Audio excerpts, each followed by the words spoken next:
Rock 108. Hey, it's Ned hanging out here for another episode of Ned's Coffee in Quarantine here on Rock 108, where we sit and chat with rock stars as they are pretty much stuck inside home right now. Normally, they're out touring, they're doing stuff, and obviously, it's kind of starting to become winter here pretty soon. But 2020 was supposed to be a huge year for rock, and then the pandemic happened, and then it didn't happen. And it's just like, son of a bitch, man.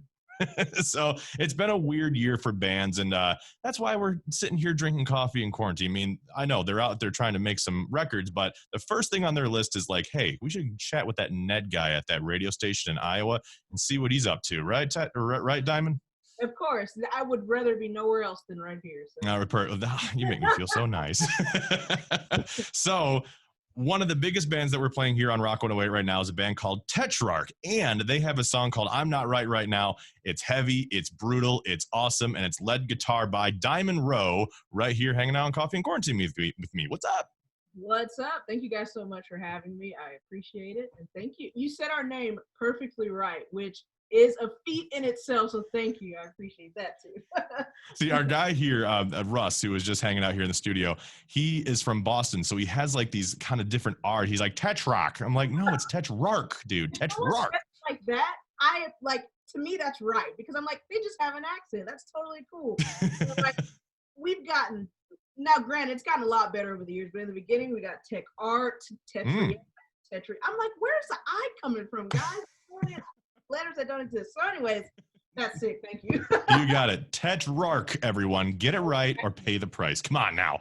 Exactly. So Diamond, we've been following you for a couple months now. You guys were supposed to be having some pretty sweet time around this year with the pandemic. All of a sudden that decided to hit. So what was kind of the plan for 2020? You guys signed that record deal. You're out there making things happen. So what was supposed to happen in 2020? So it's funny because what was supposed to happen was supposed to be sick, but we've actually ended up having like a surprisingly good year. Now, like, it really sucks that we can't tour because that's like the most important part for us. We love putting on a good show, and that's like the biggest selling point for our band is live. Always kind of has been. So we were supposed to put the record out this summer, and then right after that hit the road for basically the foreseeable future. Mm-hmm. We ended up finishing the record like probably the first week in February, and like we ended up shooting the video for I'm Not Right, everything like a week before LA shut down. So it was like we got everything done, but then it was like we were hit with that, oh boy, like, what do we do kind of thing. And we decided, we were like, you know what, let's put the song out. People are at home, they're hanging out, they have time to listen to music, and let's just adapt and see what we can do in this crazy situation. So we did, and like it paid off well, and it's doing really well, but obviously I'd rather be out on the road, than sitting in my apartment in LA. But it is what it is. We try to adapt the best we can, Yeah, absolutely. And that's something that we've all been learning is this adaptive thing. Like even with just radio stuff, I mean, normally for like the industry standard has always been talk on the phone, chat with the rock star on the phone. I'm like, dude, there's the Zoom thing now where I can actually see the human and see their facial expressions, man. It's totally different. Our team is like, all right, we got a Zoom call at 9. I'm like, 9? I'm getting out of bed and like my look horrible. Can't we just get on the phone, But I'm getting used to these Zoom things now. It's just the new way of life for me. It really is. And it feels like we were just shot right into it. Like all of a sudden now you must do it this way. It's like, okay, I guess that's what I'm doing now. It goes to show we have to adapt, I guess. But, I'm pretty sure it's going to like change a lot of things for some companies too, because now they see they can have people like at home. They don't have to be in the office and all this stuff. So I'm sure for some people it's a transition into something different. So we'll see. It really is. Even a lot of people working from home right now. I just, we did the home thing here. We did like our show prep and stuff from home for like about, I don't know, a couple hours. And then we came into the station to do the show. I just can't get behind the whole work from home in my personal opinion, because I'm like, home is home. I don't want work to be there. I want to be at work to do work. I totally feel you there, because like even when we're writing our record, like I live with Josh, like his room is across the apartment from mine. But we found that like when we were writing the record and everything, we prefer to just take all of our like recording setup to our practice space, because it's just nice to have two separate places instead of just being stuck. You get cabin fever, and it's like all artistic ability. You're like, oh. So it's nice to have like a separate place. You could a relaxing place and a a workplace. So I Yeah. feel you. Absolutely. So one of the things I always like to watch about your videos, and especially you, is that you always have a certain shirt dedicated to a band. You either have Slipknot, I see Metallica back there, I see Godsmack on you now. It's really cool to see like a rock fan becoming a rock star. So, and even recently, I saw a list that you did. I think it was Metal Hammer, if I'm correct. I hope I got that right. Of your top 10 favorite new metal guitarists. Yeah. Dan Donegan seems to be your jam. Dude, it's weird. So the way it started, obviously, all of us that are into, especially heavy music and rock and stuff like that, Yeah. you kind of start off as a fan. Like when you're coming up, you're a fan of that, before you even get into playing an instrument. Mm-hmm. But what was crazy for me, literally, this is the honest truth. I'm so dark that like it on stage and in pictures and stuff. My mom one day was just like, it just looks better when you have like some color on your shirt, because I was just always be wearing just black. So I was like this shadow all the time. Yeah. So finally, I couldn't find any like shirts that had like some color on it that I liked, that were just normal plain shirts. So I ended up having all these band t-shirts, and they're all bands I'm huge fans of, but that's literally the honest truth. I'm like, it looks better when there's some color on me. I'm not just like this shadow on the side of the stage or whatever. So yeah, but then I started getting into trying to find like shirts of bands that I love that were like from like years ago. So like this one's like from like, this doesn't even have Shannon, their newest drummer, on there. Oh man, yeah. Old guy. So like this is from like the early 2000s. So now I'm into like having shirts from the early 2000s, late 90s. So that's kind of sick. You find them on eBay sometimes for super cheap. So. Oh, absolutely. It's one of those things of like where people shop by brand, but we shop by band. Totally different. Absolutely. If you open my closet right now, it's just like band shirts, all black band shirts, a couple white Metallica ones, and the rest black band shirts. Even I'm like 33 years old. I'm about to be a father myself too. And people always say like, oh, you still dress like you're a teenager. I'm like, yeah, I'm in radio, dude. Like I don't go to an office and be like a business guy. I can do this type of thing. No problem. Don't be jealous. Yeah. You don't be jealous. I can be comfortable all the time looking like this, and I can go to work like this. So. Oh, it's the best, isn't it? Oh, yeah. For sure. We have that option. It's like, wear what the hell you want. I'll do what I want. If I could still wear Jeanco jeans, I totally would. Oh, and I did. I wore the crap out of those. My parents bought me so many pairs of those, and they look good on me. So like, I don't care what anyone says. They were awesome. Well, I'm saying Jeanco jeans kind of made a comeback. So I'm saying that maybe there could be like an endorsement deal with you, like Diamond Rowe of Tetrarch, Jeanco jean endorsement. I don't know how that would work on stage though. I'd have Jeancos on, tripping all over myself. And oh yeah, that's a good point. Yeah. Complicated, but hey, maybe you guys a skinny jean version with the big Jeanco patch on the back. Perfect. Perfect. Jeanco, call up Diamond. We can make this happen. I'm always here. So one of the things that obviously one of the biggest point outs is that when you guys were starting to kind of show up, and I saw an article, I've been, because I do my research before I do these things, you know what I'm saying, is that you fall under one of the first African-American heavy metal guitarists out there. And that when I saw that and I sold that online, I'm like, hey, this is something really cool that's happening.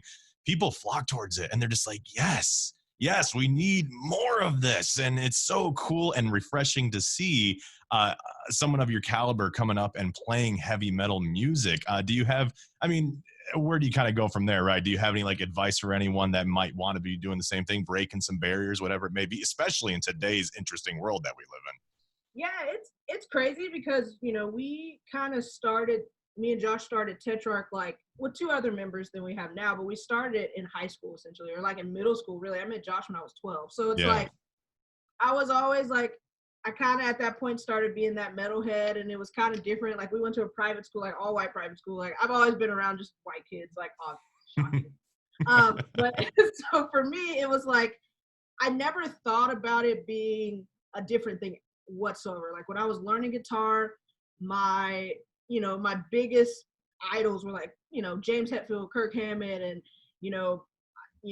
Dave Mustaine, and like all these like just white guys that play guitar. So, and I was always like kind of tough, like kind of a tomboy. So like I didn't think anything of it. I wasn't like, oh, girl, I'm a black girl, I'm not gonna be able to do this, blah blah. It was like it never even crossed my mind until I got a little older and we started playing out a little bit more. And people would be like, what you're doing is kind of different. Like you don't see that. And I would be like, what are you talking about? Like for the longest time, it was something that I just was like, that doesn't even make sense. Like, what are you talking about? Yeah. But it wasn't until like maybe 4 years ago or so that I was like, maybe this is kind of different. And I noticed that like people really, really were intrigued by that, and not in like a gimmicky way. Cause that was No. one thing I didn't want. Like, I didn't want it to seem like I was like relying on that, to get fans or anything like that. Right. Right. So it was really cool to see people interested in it, and we were able to like get fans that wouldn't usually give us a chance or wouldn't usually listen to us. They would give us that, minute or so to listen to us and realize they liked us. So like Mm-hmm. in that, I appreciated it, instead of trying to avoid it all the time. I was like, every band has to have something a little different, and like this is our thing that makes people interested. So it's kind of been a blessing in disguise, but not Yeah. something that was like planned. You know what I'm saying? Right. Yeah, absolutely. And that's so cool to hear too, because, just that seeing that kind of happen and kind of come together. And it really shows like, it doesn't matter who you are, what you look like, whatever it may be, music is for everyone. And especially in the heavy metal world, I mean, it's such an all welcoming world too, man. And people like you coming into it and doing it up and showing people like, hey, yeah, this is for everyone. I don't care what you look like. This music should speak for itself, regardless of skin color. Exactly, and that's what I think too. I know there's a lot of women, not just Black women, but women in general, and everybody's experience in music and in this genre of music is different. There's some Yeah. that are like, oh, being a woman is horrible in this industry, and there's some that don't say that. So not to downplay anyone's experience because they're all legitimate. For me, it's always been about like the mindset that I kept, and that is like, you know, I try not to let it shift my attitude in any way. Like, I get up there, I play hard like the boys, and I play as best I can. And like this genre is super welcoming. Like, it is one of the most welcoming genres. Like, you have your people in any genre, but like for the most part, I've met the nicest, the most intelligent people in metal, like Hmm. in the world. Oh, So yeah. it's been amazing. Like, I feel right at home. I never feel out of place. Like, I was talking to Josh or someone the other day, and I was like, I remember going, and you even see more African Americans now than you did then. But my first metal show was Summer Sanitarium. It's like Metallica, Yeah, dude. Mudvayne, Deftones, and Limp Bizkit or something. And like, I remember in that arena, I went in Atlanta. I saw like 2 other Black people out of 42,000 people, the whole entire day. But I never felt like weird about, like I said, I grew up in that setting anyways, but I never felt weird about it. Like, I never Yeah. felt uncomfortable. Everyone was so chill and like super stoked and have a good time and helping everybody. And like, if I fell, someone picked me up. So Hmm. it was kind of like, from that point on, I learned like these people, they don't care about all that other stuff for the most part. They're all in it for music. So Damn it's straight. they feel like Ah, to me, yeah. that's so cool to hear. Oh, that makes me feel so good. That's I've good. been doing this radio jam for 10 plus years now. I've interviewed a lot of heavy metal folk, and specifically in heavy metal, a lot of them too. And people are like, has anyone ever been a dick? Has everyone been an asshole? I'm like, no, none of them have. And I've, Phil Anselmo, Shannon Larkin, Sully Erna. I'm like, not all of them have been some of the most welcoming and amazing people ever. And I'm just like, just hasn't happened yet, man. I'm waiting. I'm waiting for that day, but I don't think it's going to happen. Some reason or something. Like, usually they're all, like even backstage at these festivals when you're around like all these guys, like Dave Grohl's just sitting there having lunch with all of us and like talking to everybody. Mhm. Everyone's chill. There's no weirdness. So it's been really cool so far. Knock on wood. No bad. Yeah. And prepare yourself. It only gets worse from Well, here. I'm sure it's coming, but so far I haven't met any of my influences or anything that I feel like, oh, he sucks. So, Yeah. Oh, yeah. They always say that whole situation of never meet your heroes. I'm like, bullshit. I want to meet my hero and give him a high five. exactly. Like, and so far so good. It's been good so far. Yeah, absolutely. So, Tetrarch, I mean, you were telling me about the fact that you guys started in high school. You're the definition of like that, that high school band that made it, which is freaking awesome to see. Kind of coming up from that area. I mean, so to give people kind of an insight of like when it started, years, kind of thing like that. So when did it start exactly? Like, and how long has it taken you essentially to get to this point? So it's always really weird because it's like we played our very first show at some form of Tetrarch, um, in November of 2007. We were in Whoa.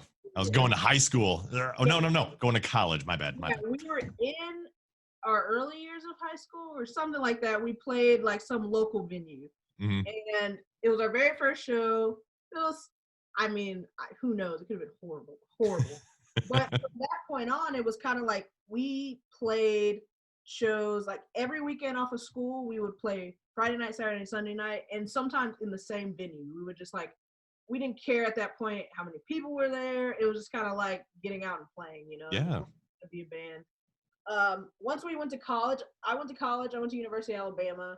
Josh went to Georgia State, but we still kind of like, I was driving home to Atlanta every weekend and we were jamming, and every, you know, I was home like Friday, Saturday, Sunday, we would jam, and then summers we would, you know, kind of do weekend warriors, stuff like that. And we were, at the time, we had already started getting like a lot of like labels contacting us, even as like around that age. And we were kind of a thrash band back then, which was really interesting. Like we sounded like Metallica, Kill 'Em All era. It was really okay.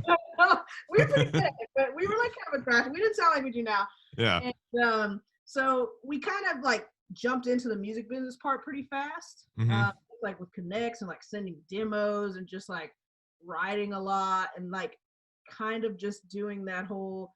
We went on our first long tour around 2011. So like it's interesting because what I tell people is like we kind of did it the real way. Like it wasn't like an overnight thing. It was definitely like we grinded it out. We got the right members over years. We put out the right songs and did it the real. We slept in the Walmart parking lot, you know, in the middle of Montana in like 3-degree weather. Like we've done it all, you know. And so migrating from that to a bus, and it's just been like a slow, steady incline. But I wouldn't change it, you know, like we learned a lot. We enjoyed it. Like we're the band that was pushing our van and trailer down the street after running out of gas, just laughing. Like it was just one of those things. We always looked at it like all these steps are means to an end. You know what I'm saying? So we played shows and evolved musically and all of that, got the right members over the years. And the last like 3 to 4 years have just been super, super good for us. So it's cool to hear because of how much, you know, people don't see that part. They don't see the part of the grind. And I feel like today too, with like YouTube and Spotify and whatever, you can just put your music out there. Like it's just there. So that grind, I feel like, especially right now, it's really hard for bands because of the whole pandemic and whatnot. But there's so much more to respect because I think on your end or whatever it may be, if you put the grind in towards something, you put in that hard work, reward does show up eventually. What will it look like? I don't know, but some kind of reward shows up. I will say, and it's crazy, you appreciate everything so much more when you do it that way, you know, like there's so many now because of the internet, and it's so easy to get things to people, which is amazing, but it also kind of hinders some bands, I think, because it makes it too easy to access all these people, and you get out there sometimes before you're ready. And you grow super fast and then you fall super fast. A lot of times it happens that way. Oh yeah. But for us, it was like from the smallest accomplishments, you know, we were super like being kids and like winning some kind of battle of the bands, or like I remember our local radio station in Atlanta asked us to play with Avenged Sevenfold when we were like younger. It was like stuff like that, you know, you're like super stoked for it because you feel like you worked for it. And then just from playing all the major festivals in America to being on a bus to sleeping on the bus on the first tour for the first time and stuff like that, every single accomplishment is so rewarding because you're like, you think about the times where, you know, we were playing for one person, you know, the bartender in the middle of North Carolina or something, you know, and we loved it. We enjoyed ourselves, you know, every step we enjoyed ourselves, but it was all to get to this point and beyond. So to see it working and to see you steady progress, it's cool. And like I said, I'm glad we did it that way. I wouldn't change anything. That's so cool. I remember even when I was starting in radio back in 07, 06, somewhere around there, and I'm at where I'm at now, which is fantastic, but I had to wear the chicken suit. I had to go to the place and wear the chicken suit, man. But now you can look back and say, I wore the chicken suit. So like, look where I am now, you know? Yeah. I wear that chicken suit for fun. Yeah, right. Halloween comes around, be like, it's 2007 Ned. Totally different times, man. Oh, look at my crazy webcam. All of a sudden it goes, hold on, I got to do this wonderful thing. There we go. No. That only comes from experience, that I've done this a couple times, Diamond. Let me say that. So, I mean, the band's starting to really get out there doing some cool stuff. And when this pandemic is all over, I always like to ask this to bands because it's always finds I get different answers and whatnot. If you were to tour with any band out there, who would you jump on a tour with? Ooh, that's crazy. It's funny because sometimes I give the asshole answer where I'm like, as long as we tour Tetrarch, that's all that matters to me. And at the end of the day, it is the truth. We're all about getting out to as many people as possible. Oh yeah. Touring every nook and cranny of the world, no matter who it's with. Like we want to grow and stuff. But obviously, if I had to pick, it would be my Metallica. Korn, Slipknot. Those would definitely do it all. All of those would be my favorites. Nirvana in another day and age. Yeah. Oh yeah. Of course. Bands like that. Bands that we always looked up to bands that kind of were like they were on the heavy side but had melody and big choruses and all that kind of stuff, and that's kind of who we are. So any bands like that would be an absolute blast. Yeah, absolutely. So when Diamond, when you're not busy rolling on stage, rocking out and doing your thing, what are you spending time doing as downtime hobbies? I like fishing a lot. Like I love bass fishing. It's just like I told you I'm really weird. Like it's just You're talking to someone from Iowa. That's like a typical day for us. So no big deal. But like bass fishing is like my top thing other than that, or fishing in general. I can't do it as much here in LA. There's not as many places like pond hopping or anything like that like there is in Georgia or in the South or where you guys are. But love that. I have been doing, what else? I bought a PlayStation for my drummer the other day. So I've been playing Call of Duty World War II. So that's been interesting. Netflix in it, and then we're so involved in the business aspect of our band that literally that takes up so much time. Like we're not one of those bands where it's like, we do have a big team, but like I'm sure my team hates me because I'm like, what are we doing today? I'm all up in everybody's business all the time. So I do a lot of that. So that takes up a lot of time. But yeah, it's really fishing, and the Braves are in the, playing the Dodgers right now. So some of that as well. So I'm pretty typical outside of music and touring. I keep it low key. Sometimes you just have to take that break. You said PlayStation 4, and I'm like, well, you're talking to like the gamer of Iowa here. But I go all the way back to like original Nintendo. I've got a whole nearly arm sleeve of this stuff. I mean, it's dude, all right. Well, like I'm like a Crash Bandicooter, so like that is like games like that are my jam. But hell yeah. I into Call of Duty this time, which is good. But I'm also one of those weird people who I have really, really, really bad motion sickness. So like I play for about an hour at a time or an hour and a half to 2, and then I'm like, all right, I'm done. I can't do this anymore. I'm gonna go sleep on the couch. It sucks. So, but it is what it is. Like I said, I keep it low key. Our bass player and our drummer, they're like the super active ones. Like they're always like rock climbing or doing something. Yeah, the shredded ones in the band. So but me and Josh, we keep it pretty chill. Yeah, chilling it out, watching Netflix, playing Call of Duty, and going bass fishing. And bass fishing, dude. That's my thing right there. Well, if you guys ever make it out onto Iowa, we've got plenty of areas to come fishing. So, except right now it's like 20 degrees outside. So, I mean, it's probably not a good time for bass fishing. But I'm just saying, at some point, you can make that happen.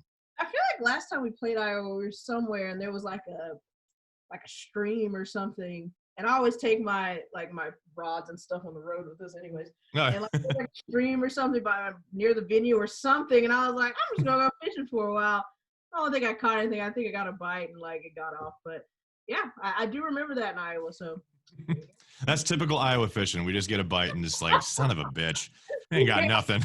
That's typical fishing for me in general. So cool. Well, Diamond, I won't take up much more of your time, but you are an absolute treat, and I can't wait for Tetrarch to go do some more touring eventually in our lives, and then we can get back to hopefully business as usual at some point, Of course, we'll have to come visit you guys when we're not banished to our home. So Hell yeah, that'd be rad. Well, how about this? We'll do the Rock 108 Tetrarch fishing trip. yeah, that'd be sick. That'd be badass. Cool. So before we wrap it up, because I post this up on YouTube and all the Rock 108 and all that crazy crap, we have to take a 3-second still shot. So that way we have like a picture for the blog or whatever it may be. So you can do whatever you want. Hold up your gallon of water. You can just smile and look pretty. I don't care what you know. I am going to put this Mortal Kombat mask on in my case here. So I'm going to do this thing. Perfect. And then we'll just take a picture for 3. Oh, God, that's the wrong way. What am I doing here? All right, beautiful. And I'll get my coffee. So in 3 seconds, we'll do a still shot and we'll be good to go. Ready? All right. All right. 3, 2, 1. Perfect. All right. No, let me get this damn thing off of me now. Yeah, God. Oh, geez. All right. Oh, now I'm all out white balanced again. What is happening here? There it is. We're good. All right, Diamond. You are so awesome, and I can't wait to see you guys on the road. I want to see you live so much. I'm stuck watching you on YouTube right now. No. But we got to get you here to Iowa, Diamond. We actually have to have that happen. As soon as we can, we'll be back. And you'll be the first to know. How about that? All right. Well, last things last, do you have anything to tell the fans about any new music, anything happening with the band that they can follow you on, or maybe even pump your socials, whatever you got? Yeah, no, you can pretty much find us if you type in Tetrarch anywhere, Instagram, Facebook, Twitter, Tetrarch or Tetrarch Music, YouTube, you'll find us there. We have a record coming out.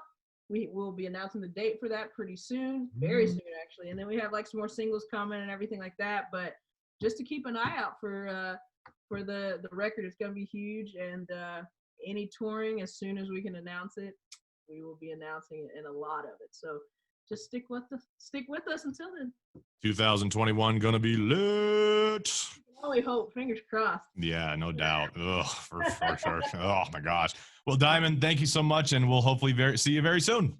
Of course. Thank you, Ned. Thank you so much. See ya. Bye.